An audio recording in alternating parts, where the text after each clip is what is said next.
16 अप्रैल को संसद के विशेष सत्र के दौरान महिला आरक्षण कानून को लेकर चर्चा जारी है। इस दौरान सत्तापक्ष और विपक्ष के बीच तीखी बहस देखने को मिली। तो वहीं कांग्रेस सांसद गौरव गोगोई ने महिला आरक्षण कानून से जुड़े परिसीमन मुद्दे पर सरकार को आड़े हाथों लिया, जिससे सदन का माहौल गर्मा गया।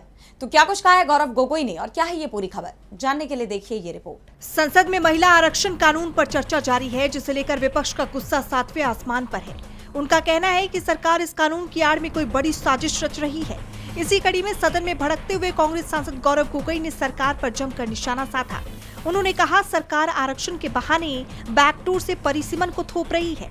हमारे संविधान के निर्माताओं की ये मंशा नहीं थी कि परिसीमन किसी राजनीतिक दल का हथियार बने। परिसीमन की मंशा थी जैसी जैसी जनसंख्या बढ़ेगी उस हिसाब से लोकसभा क्षेत्रों और विधानसभा क्षेत्रों का परिसीमन हो, ताकि लोगों को प्रशासनिक सुविधा मिले। लेकिन अब परिसीमन को कैसे हथियार बनाया जा रहा है, उसके लिए जम्मू कश्मीर और असम का उदाहरण सबके सामने है। जम्मू कश्मीर में परिसीमन कमीशन ने 2001 की जनगणना को आधार बनाया और असम में चुनाव आयोग ने 2011 की जनगणना को आधार बनाया। इससे साफ पता चलता है कि मोदी सरकार अपनी राजनीतिक सत्ता और उसकी जड़ों को मजबूत करने के लिए परिसीमन का इस्तेमाल कर रही है।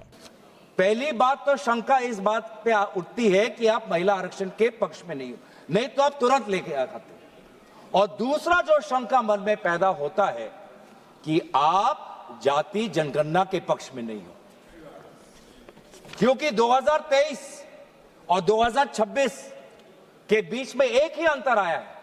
2023 में भी आपकी सरकार, 26 में भी लोगों ने आपकी सरकार लेके आए हैं। 2023 में आपने कहा कि जनगणना होगी, परिसीमन होगा, फिर महिला आरक्षण होगी, और आज आप कह रहे हैं कि नहीं, जनगणना से पहले हमको महिला आरक्षण लाने की कोशिश करना चाहिए।